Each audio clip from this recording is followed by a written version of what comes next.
They don't feel guilty, they don't act guilty. They're certainly not being held accountable like they're guilty. The Pacific Gas and Electric Company is guilty of felony charges for destroying Steve Bradley's hometown, Paradise, California. When PG&E recklessly started the campfire in November of 2018, more than 30,000 people lost their homes. Many lost their lives. Steve's grandma, Colleen Riggs.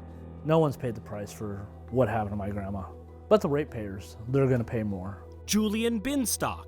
The justice I want for my father, I will never see. They pled guilty, and at that point, everything they did should have come out. It didn't all come out. PG&E pleaded guilty to the mass manslaughter of 84 people, but there was no trial. With the evidence that we had, they were going to be convicted. That evidence, the case against PG&E, came together here in secret. Dozens of PG&E employees came here to testify under oath in front of a grand jury. The transcript of their answers fills thousands of pages. The grand jury voted to indict PG&E on all counts. Ordinarily, that would make all the pages public within 10 days under California law. Instead, the entire record was sealed because of a lawsuit paid for by PG&E. PG&E doesn't want the general public knowing that their culture is really anti-safety and pro-profits. ABC 10 argued to the court for the public's right to know. The Wall Street Journal joined us. Prosecutors fought to unseal their case, the case they'd already won. I think it's vitally important that people know who did what when. It's taken 2 years, but we finally have the documents. More than 40 volumes, one for each day of testimony in the case. Huge victory.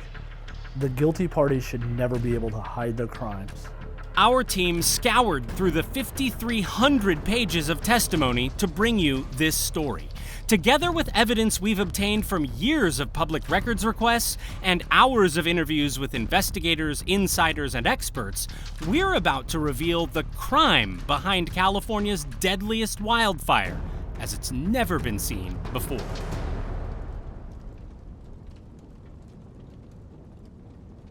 After sparking the campfire, PG&E said it was fully cooperating with all investigations. The lead prosecutor begs to differ. Every single one of our employees and every former PG&E employee that is alive on the planet Earth is represented by counsel. You can't talk to them. To protect against the criminal probe, PG&E paid for more than just its own legal defense. The company hired lawyers for key witnesses in the case, its current and former employees. This spilled into view during questions about the century-old Caribou Palermo power line, the one that sparked the campfire. One PG&E worker who used to inspect it stopped taking questions, the pages show.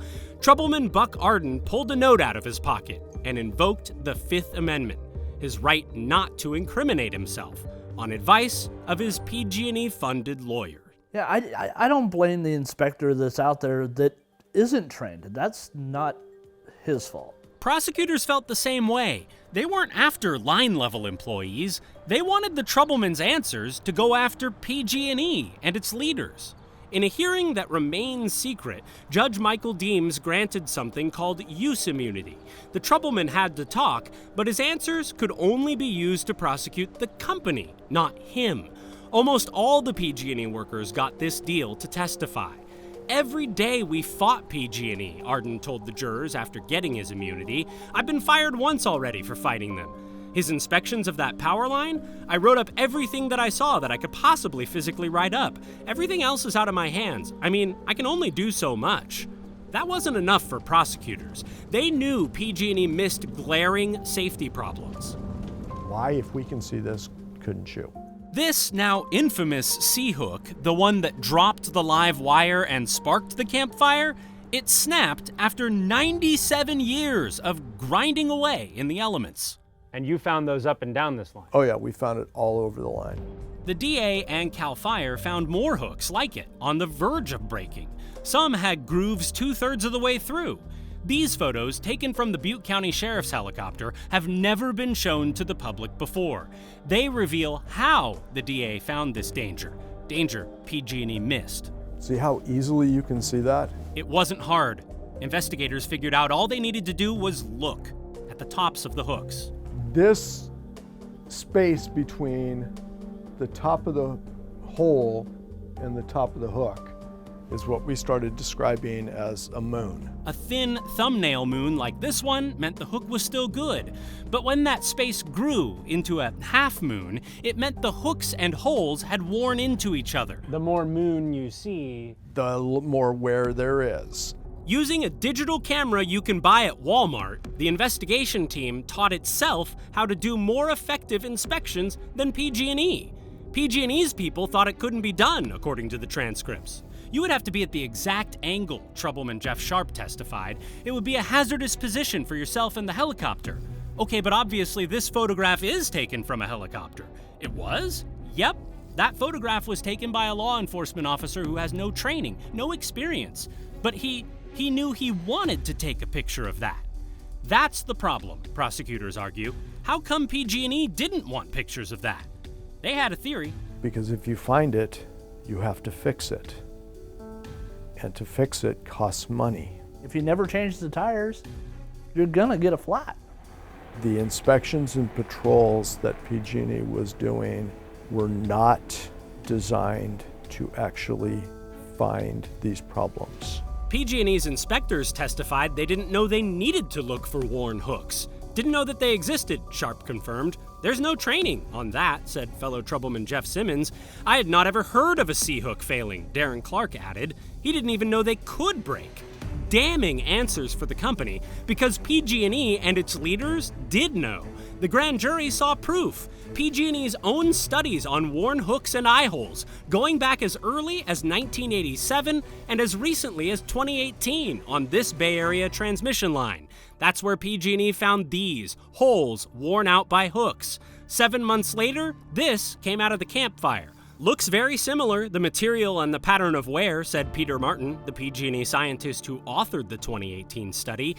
He concluded the parts would wear through when they got to be about 97 to 100 years old. But the workers actually inspecting 97-year-old power lines up in Butte County never got those findings, they testified. Did PG&E's leaders take any action after the study? No, said David Hernandez, the supervisor who ordered it. Not that he knew. Those are the people that are trying to do the right thing. The problem in PG&E's culture is that those people are not appreciated and rewarded. And that's where the whole system of bonuses comes in. Looking at PG&E's bonuses, investigators found these, what insiders called red-green reports. Red is bad, green is good, said Joe Little, who supervised the Caribou Palermo line. The numbers tracked inspection costs every month. Yes, PG&E used this to set employee bonuses, he confirmed. They incentivized not taking proper care of their equipment financially. So what price? What price is human life? Prosecutors found PG&E cut the number of inspections and the time allowed to do them. They only give you X amount of time, Arden testified. They don't like you running the jobs over. This is the kind of constant pressure that's being put on the people who are actually doing the work by the financial people. PG&E used to give the Caribou Palermo line 3 scheduled inspections a year, but in the 1990s, PG&E started making cuts. By the time of the campfire, 4 out of 5 years, the power line only got 1 so-called air patrol. That's not a patrol, that's a flyby, said Chuck Stinnett. Decades ago, he flew inspections low and slow for the company to really look at the hundreds of parts on every tower. But in more recent years, oh gosh, it's seconds to look at each tower, confirmed Simmons. Flight plans backed it up, showing PG&E plans to look at almost 1,700 towers in a 6-hour shift.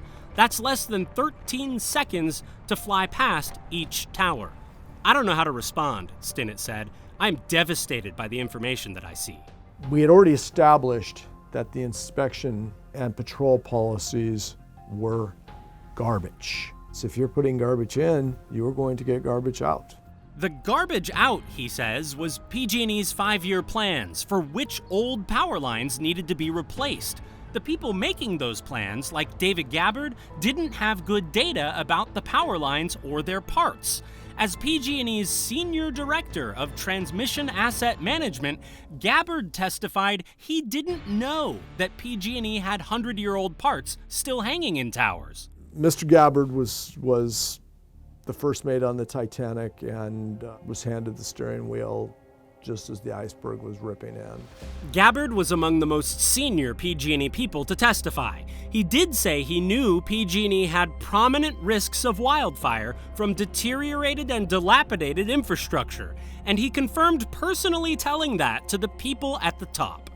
Your direct supervisor, Kevin Dasso? Yes. His direct supervisor, Patrick Hogan? Yes. President and CEO, Geisha Williams? Yes. Why are those people not in prison? This was not an accident. This was murder by omission. Those executives never testified. Prosecutors weren't willing to give them any immunity. You got all these people high up the food chain, you know, and you've got witnesses saying they knew about this, essentially. So how come they're not in jail? Because we ran out of time. By law, grand jury investigations are limited to 1 year. Even if they'd had more time, prosecutors aren't sure they could have developed the evidence needed to convict executives. But they felt it was important to call the Camp Fire what it was: crime. And it wasn't just an accident.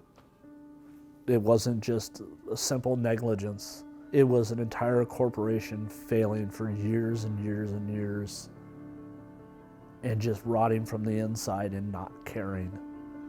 All PG&E's learned from its history is how to better conceal its crimes in the future. No one went to prison for the Camp Fire. As its sentence, PG&E paid the maximum $3.5 million fine, pocket change compared to its annual revenue. PG&E says it's making itself safer. It did change many of the strategies we just went over, but there's a saying in business: culture eats strategy for breakfast. They're not held accountable. Well, the culture works. Everybody's happy and, everybody's making money. CEO Geisha Williams left after the fire. John Simon took over a while. He's still PG&E's top lawyer. The next CEO, Bill Johnson, pleaded guilty 85 times on PG&E's behalf. A different Bill, Bill Smith, took over the next day as interim CEO. We won't see you back at one of these? No, sir. Just 3 months after he said that, the Zog fire killed 4 people. PG&E faces 4 new felony manslaughter charges. Smith is still on PG&E's board, but he's been replaced as CEO by Patty Poppe. We did not commit a crime. She put out this video statement denying the manslaughter charges, but skipped the court date. PG&E sent a team to Shasta County who pleaded not guilty to the Zog fire without her. Poppe has insisted that this time, PG&E's culture really is changing. She's seen our investigations, the ABC 10 news series, but has only ever offered to speak with us off the record, which we've declined to do. Poppe has appeared elsewhere, but over the past year and a half, her PR team has repeatedly declined our requests for interviews. PG&E claims that they're a changing organization. Well, let's walk the talk. Has the conviction meant as much as you had hoped? I'd be disingenuous to say that, oh boy, we got our victory and all is good. No, but I believe all is much better. DA Mike Ramsey says the company has taken positive steps, but he worries about how deep PG&E's problem is. The company hasn't gone a full year without sparking a big destructive fire since 2016. That'll just be in the proof of the pudding as we see, come this November, quite frankly. I think there's been a lot of enabling going on in Sacramento.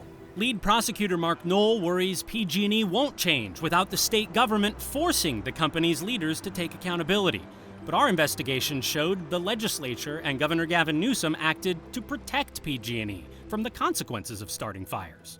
Unless things change, many more acres are going to be destroyed. Many more homes are going to be lost. And more importantly, many more deaths are going to occur. Paradise should have shocked the conscience of the state, of our governor. It should have shocked the conscience of all of PG&E's executives. And it didn't, and it won't. That's why I talk to you, is because maybe they'll see it and they'll realize the hurt that they caused and continue to cause. And they'll see me and they'll say, maybe we can do this.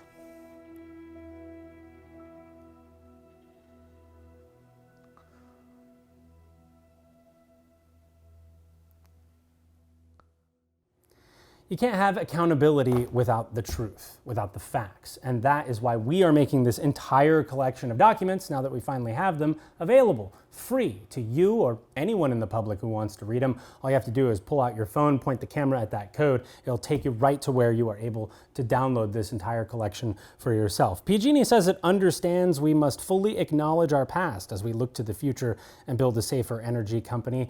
They claim they're a different company with new leadership under Patty Poppe. But when we asked whether Poppe herself had read this collection of documents, they didn't answer that question.